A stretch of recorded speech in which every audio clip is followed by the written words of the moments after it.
මොනදේ වුණත් කැම්ප් එකට ගිහිල්ලා පණවිඩේ කියන්න කියලා වගකීම් බාර දුන්නේ මටනේ. ඒ අතින් ලොකු අයලා දන්නවා අපේ තියෙන වටිනාකම. සම්මාමා. සම්මාමා. කුඹුර හොඳට පැහිලා වගේ නේද? පැහුනට වැඩක් නෑ පුතා. ඉස්සර වගේ නෙමෙයි. කුඹුරු කරන්න ගියේ වියදම් අරලා බලපුවාම ඉතුරු වෙන්නේ වී යට දෙකයි. ඒ යට දෙකත් අන්ධකාරයට දීපුවාම ඉතුරු වෙන්නේ මගේ විතරයි. ඒක තමයි සම්මාමා. මේ කුඹුරු ගිරිල්ල අතාරලා දාලා ගංජවත් වගා කරමුද? කරමු පුතා. කාපංකො විටක්.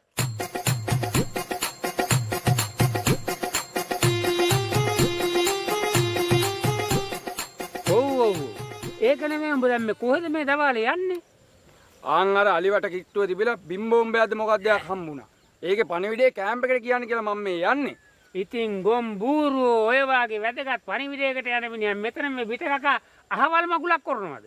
අනේ මේ හැම්මාමේ ඔයාම මට මෙතන විට කණ්ඩ දීලා මාව කයියට අල්ලගෙන ඔයාලා වගේ නිකන් ගොයියෝ නෙමේ හැම්මාමේ අපි මේ රටේ වගකීමක් තියෙන පුරවැසියෝ අපිට වැඩක් බාර දුන්නොත් අපි ඒක අකුරටම ඉෂ්ට කරනවා. මම මේ යන්න ගිහපු වැදගත් ගමන ඔයා නතර කළා මාව තියාගෙන ඔයා එහෙම කතා කියන එක වැරදි අම්මාමේ. මම මේක තියාගන්න මම යනවා යන්න. හම්මට සිරි ජිල්බුවා මාළු අල්ලනව නේද? මාළුන්ගෙත් දැන් එනවා ලොකු සීන්. පණුවෙක් දුන්නරුවත් කන්නේ නෑනේ. ආයි මොකෝ උඹලට මම බුරියානි දෙන්නේ නෑ බං. හම්මට ජිල්බු මාළු අල්ලනව නේ. වැඩක් නෑ බං. එකෙක්වත් අවුන්නේ නෑ කියන්කෝ. ඕකටත් අත්ගුණේ තියෙන්න ඕනේ යකෝ. මෙන්න මෙහෙ දීපන් උඹට මාළු අල්ලලා පෙන්නන්න මම. බක් කරලා බලංකෝ කැමති නම්. ඒ පාරන වැදුනා ජිල්බුවෝ. ඒ පාර පණුවෙක් වැදිලා. ඔය පණුව උදේ ඉඳලා හිටියා බං. මං ඔය ගාපු හැමේ. එහෙමද?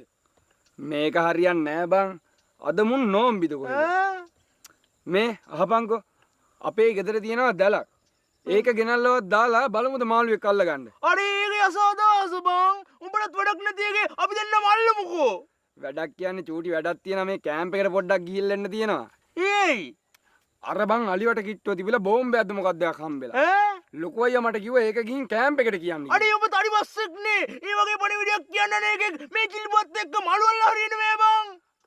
අඩෝ ජිල්බුවා මම යන්න ගියපු ගමන නවත්තලා මාව මෙතන නවත්තගෙන මට කියලා මාළුත් බාගෙන මාත් එක්ක කයියට ඇවිල්ලා උඹ නිකන් තුප්පයි කතා කියන්න එපා ජිල්බුවා. රටේ වගකීමක් තියෙන පුරවැසියෙක් මම.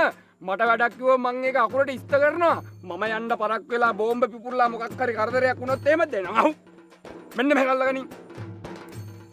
මේ ජිල්බු මාළු අහු වුණොත් එහෙම කිලෝ එකක් හවසට ගෙදරට එවනවද? දැන් නෝ. හම්බෝ සීතලයි. සීතල නැතුව ඇයිද? ජෝසියක්වත් අරගෙන ඇවිල්ලා නැහැ. කඩේ ගිහපු විදිහට වෑන් එකට නැග්ගේ. කඩේ නෙමෙයි බං මං ගියේ. මම මේ කැම්ප් එකට යන ගමන් හිටියේ. ඒ මොකද මං කැම්ප් එකට යන්නේ? අලිවට කිට්ටුව තිබිලා බෝම්බයක් හම්බුණානේ ගමේ මිනිස්සුන්ට. ලොකු අයියා මට කිව්වා පුළුවන් තරම් ඉක්මනට ගිහිල්ලා ඒක කැම්ප් එකට කියන්නේ කියලා. ඒ පණිවිඩය කියන්න යනකොට තමයි උඹලා දෙන්න මාව දාගෙන ආවේ මේ ගමන. ඊ වගේ පණිවිඩයක් තියෙද්දි අකෝ උඹ අපිත් එක්ක ට්‍රිප් එකක් ආවේ. බාමු තිරසනෙන්නේ බා. උඹලානේ අකෝ මාව දාගෙන ආවේ. උඹලට යුතුයකමක් වශයෙන් මගෙන් අහන්න තිබ්බ කොහෙද යන්නේ කියලා. උඹලා වගේ දෙයක්ෝ අපි මේ රටේ වගකීමක් තියෙන පුරවැසියෝ. තොපි මොකද? තොපි මේ ට්‍රිප් එක බල්ලෝ. වැඩක් බාරගත්තොත් අකුරටම ඉටු කරන මිනිස්සෙක් මම.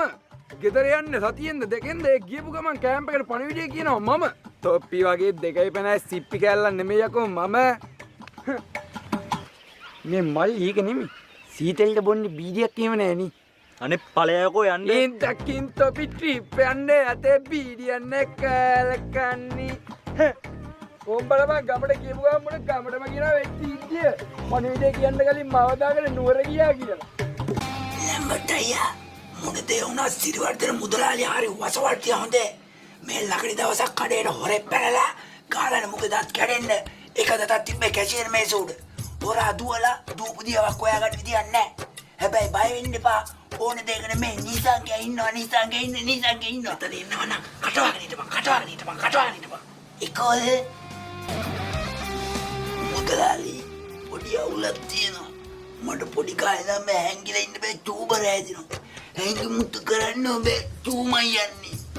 මේ චූපරක් ඇද ඉන්නේ මම පටස් ගා චූපරක් දාසෙනික එන්න